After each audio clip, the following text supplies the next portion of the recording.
The gravel crunched beneath my worn-out boots, a sound that seemed to offend the pristine silence of the Mercer estate. I leaned heavily on my cane, exaggerating the limp in my right leg just enough to sell the narrative. To them, I was Alex Mercer, the broken soldier, the disappointment, the cripple who had been medically discharged from the logistics corps after tripping over a crate of supplies. That was the official story, anyway. It was the story my father had died believing, and the story his new wife, Karen, relished retelling to anyone who would listen. I stopped at the wrought iron gates. The security guard, a man named Davis, who used to let me sneak in late when I was a teenager, looked me up and down with pity. "Mr. Alex," he mumbled, touching the brim of his cap, "I didn't think you'd come. The reading is, well, it's already started inside."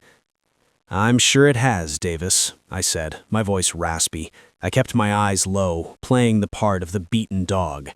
Karen wouldn't wait for me. She probably hoped the bus would break down. Davis buzzed the gate open. As I walked up the winding driveway, I looked at the landscaping. The rose bushes my mother had planted with her own hands 20 years ago were gone. In their place were gaudy, imported sculptures that looked like twisted metal skeletons. My jaw tightened. That was strike one. I had been deployed in a black site in the Hindu Kush for the last 18 months, deep cover, no contact. I had come home to a funeral notice and a letter from a lawyer. I hadn't been there to protect the house. I hadn't been there to protect Dad from her. The front door was unlocked. I could hear the murmur of voices from the grand salon. It smelled of expensive perfume and old money, a scent that always made me nauseous. I shuffled into the hallway, dragging my left foot slightly. The marble floors reflected a man in a faded army surplus jacket and jeans that had seen better days. I looked like a vagrant who had wandered in off the street. Perfect. I paused at the entrance to the salon. There were about 20 people inside. My stepbrothers, Todd and Bryce, were lounging on the velvet sofas, scrolling on their phones. They were wearing suits that cost more than most people's cars.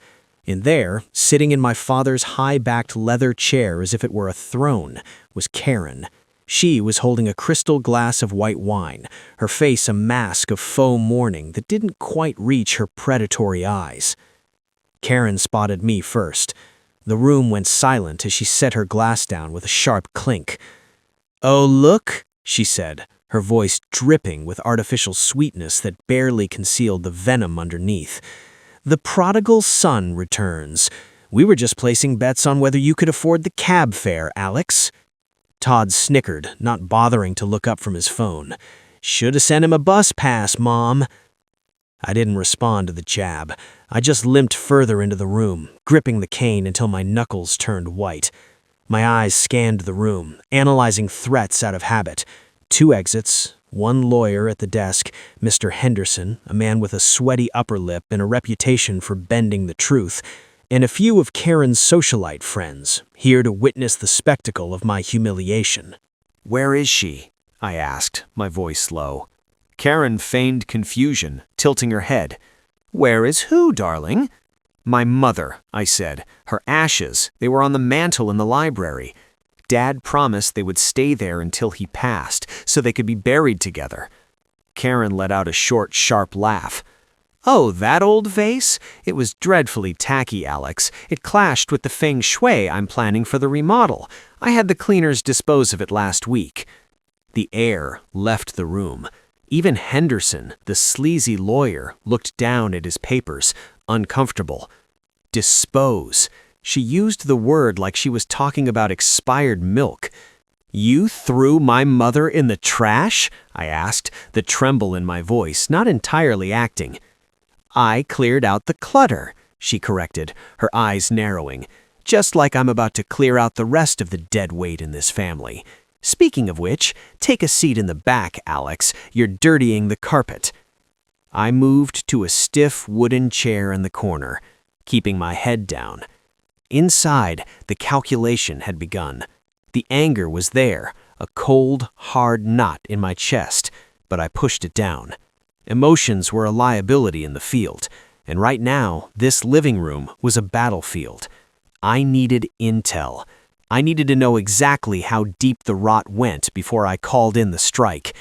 I watched Karen pour herself more wine. She thought she had won. She thought she was dealing with a crippled logistics officer who couldn't even march in a straight line. She had no idea she was poking a sleeping dragon. Mr. Henderson cleared his throat, adjusting his glasses. He looked nervous, his eyes darting toward Karen for reassurance. "Shall we proceed? This is the last will and testament of Arthur Mercer." He began reading the standard legal jargon, the small bequests to the staff, the donations to charity, all of which Karen rolled her eyes at. Then came the meat of the matter, the estate, the liquid assets, the portfolio. "To my wife, Karen, I leave the majority of my liquid assets, totaling $50 million, and the ownership of the Mercer Industries shares." Karen smirked, swirling her wine. Todd and Bryce high-hived silently. "And regarding the family estate," Henderson paused. He looked at me, then back at the paper. "It is my wish that the house be kept in the family. However—" Karen interrupted. "Read the addendum, Charles, the one we filed last month when Arthur was indisposed." Henderson nodded quickly. "Yes. Due to the mental and physical instability of his son, Alex Mercer, deemed unfit to manage property or finances due to his unverified injuries and lack of employment, the entirety of the real estate portfolio, including this house, is transferred solely to Karen Mercer. Furthermore," Henderson continued, his voice speeding up, "Alex Mercer is to be granted a one-time stipend of $5,000, provided he vacates the premises immediately and signs a non-disclosure agreement regarding family matters." $5,000. A final insult. Karen laughed openly now. "See, Arthur knew best in the end. He knew you were useless, Alex, a cripple living in a basement apartment, barely scraping by. He didn't want you ruining his legacy." She stood up, smoothing her skirt. "Now, sign the papers, take your check, and get out. I have real estate agents coming in an hour. We've already sold the property to the Zhenhua conglomerate. They're bulldozing it to build a server farm." That was the trigger. The Zhenhua conglomerate, a front for foreign intelligence. My father's study contained hardline servers connected to the regional defense grid, a relic from his time as a defense contractor, but still active. If she sold this house to them, she wasn't just being greedy, she was handing over state secrets. I looked up. The act was over. I stood up. I didn't push off the armrests. I didn't struggle. I simply rose, a fluid, powerful motion that silenced the room. I took the cane in my hand, looked at it for a second, and then snapped it over my knee with a sound like a gunshot. The two halves clattered onto the marble floor. Karen blinked, stepping back. What are you doing? You're supposed to be crippled." "I'm supposed to be a lot of things," I said. My voice had changed. The raspy, weak tone was gone, replaced with the cold, commanding baritone I used when briefing my unit before a kill-capture mission. "I'm supposed to be a logistics clerk. I'm supposed to be a failure. And you, Karen, are supposed to be a loyal wife." I walked toward the center of the room, no limp. My stride was predatory. Todd stood up, trying to look tough. "Sit down, cripple, or I'll—" I didn't even look at him. As he reached for my shoulder, I grabbed his wrist, twisted it, and swept his leg. He hit the floor with a thud that rattled the china cabinet. Bryce scrambled back into the sofa, terrified. "You sold the house to Zhenhua?" I asked, staring directly at Karen. "Did you bother to run a background check, or did you just see the zeros on the check?" "It's none of your business," she shrieked, though her hand was trembling as she clutched her wine. "Security! Davis, get in here!" "Davis isn't coming," I said calmly. I reached into my jacket pocket. Henderson flinched, probably thinking I had a gun. Instead, I pulled out a black satellite phone.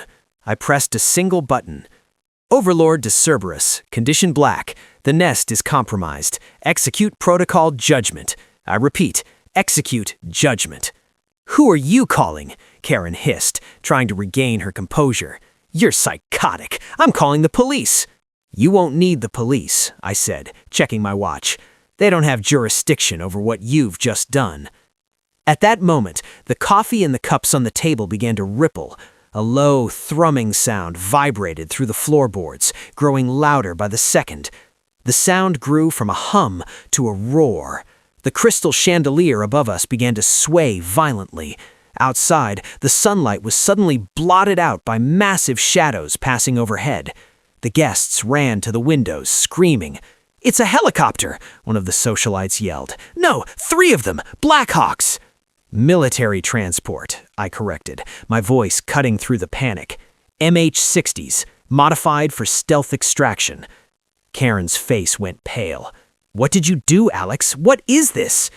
Suddenly, the French doors leading to the garden exploded inward. Glass shattered across the carpet. Red laser dots danced across the room, settling on the chests of the security guards Karen had hired, then on Henderson, and finally, a bright red dot right in the center of Karen's forehead. Men in full tactical gear, faces covered by ballistic masks, rappelled from the roof and swarmed through the broken doors. They moved with the speed and violence of action that froze everyone in place. Weapons were raised, tight and professional. There was no shouting, just efficient, lethal silence. One of the operators, a giant of a man with a skull painted on his helmet, marched straight up to me. He ignored the screaming guests, ignored Karen, and ignored the weeping stepbrothers on the floor. He stopped 3 feet from me, snapped his heels together, and saluted, a sharp, crisp sound. "Commander," he barked, his voice distorted by the comms gear. "Perimeter is secure. Cerberus unit is ready for orders."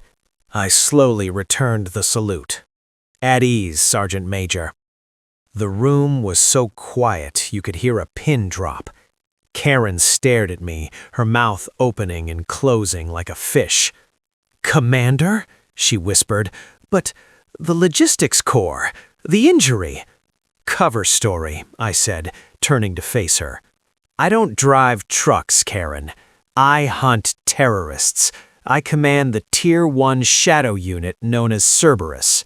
My injury was a cover for a 6-month extraction mission in hostile territory, and for the last 10 years, my clearance level has been higher than the senator you're trying to impress." I walked over to Henderson, the lawyer. He was shaking so hard he dropped the will. I picked it up. "This document," I said, holding it up, "was drafted under false pretenses, but that's the least of your worries. Sergeant Major, bring me the dossier." The giant operator handed me a thick black folder stamped with top secret. I threw it onto the table in front of Karen. "Open it," I ordered. She hesitated, looking at the laser dot still fixed on her chest. With trembling fingers, she opened the folder. Photos spilled out. Surveillance photos, emails, bank transfers. "You didn't just sell a house, Karen. You negotiated a sale of a property containing classified government infrastructure, the hardline node in Dad's study, to a known hostile entity. You facilitated the transfer of national secrets for $50 million. I didn't know," she stammered, tears streaming down her face, ruining her makeup. "It was just a business deal." "Ignorance is not a defense for treason," I said coldly. "Especially when we have the emails where you explicitly told them you could bypass the security protocols. You thought you were clever, Karen. You thought you were selling out your stepson. You sold out your country instead." I turned to Henderson. "And you falsified the medical addendum. You declared a decorated commander mentally unfit without a single doctor's evaluation. That makes you an accessory to treason and fraud." Henderson fell to his knees. "Please, Alex, Mr. Mercer, Commander, I was just following her instructions." "Get them out of my sight," I said, waving my hand dismissively. 2 operators grabbed Henderson and dragged him out. He was screaming about his rights. Another two moved toward Karen. She backed away, hitting the wall. "You can't do this!" she shrieked. "I'm your mother!" "You're not my mother," I said, my voice dropping to a whisper that carried across the room. "My mother was a saint. You threw her in the trash. You are a domestic terrorist, and you are now the property of the United States military." As the operators cuffed Karen, she looked at me with a mix of hatred and pure terror. The zip ties cinched tight around her wrists, biting into her expensive skin. The reality was setting in. No high-priced lawyer could save her from a military tribunal. She was going to a black site, not a county jail.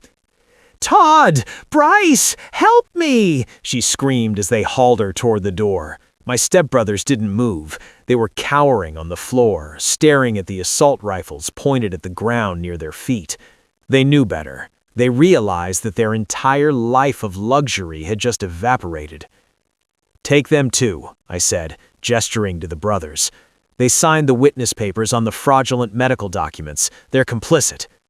"No! Alex, please! We didn't read it!" Todd cried, snot running down his face. "Load them up," I commanded. The room cleared out quickly after that. The socialites were escorted out by military police who had just arrived at the gate, securing the perimeter. The party was over. I stood alone in the center of the ruined living room. The wind blew in through the shattered doors, carrying the smell of ozone and jet fuel. I looked at the empty spot on the mantel where my mother's ashes used to be. A pang of grief hit me, sharp and sudden. The sergeant major approached me quietly. "Sir, we recovered something from the trash collection facility. We intercepted the waste management truck before it reached the depot." He reached into his tactical vest and pulled out a scratched and slightly scuffed but intact ceramic urn. My breath hitched. "We knew the target profile, sir. We knew what she did. My team prioritized the recovery." I took the urn with trembling hands. It was heavy. It was safe. "Thank you, Sergeant," I choked out. "We take care of our own, Commander." I walked out of the house, the urn tucked securely under my arm. The driveway was a chaotic scene of tactical vehicles and flashing lights. Karen and her sons were being shoved into the back of an armored transport. She saw me one last time through the reinforced window. I didn't smile. I didn't gloat. I just stared at her with the indifference of a soldier watching a neutralized threat being carted away. The house, my childhood home, loomed behind me. It was a crime scene now. It would be seized by the government, stripped of the classified tech, and likely held in limbo for years. I didn't care. A house is just wood and stone. The home was in my arms. I walked past the terrified security guard, Davis, who was standing with his hands up.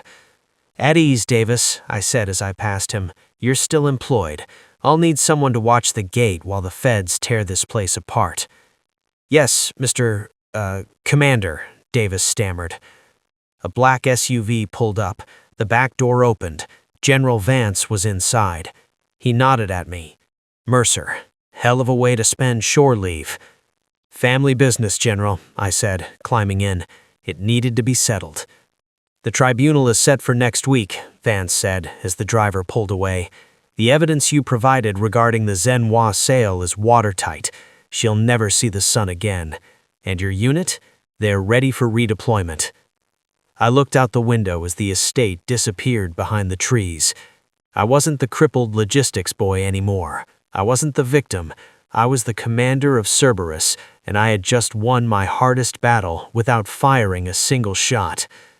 "Let's go," I said, settling back into the seat. "I have a funeral to arrange, a proper one this time, and then, wheels up." The SUV sped off, leaving the wreckage of my former life in the dust. The mission was complete.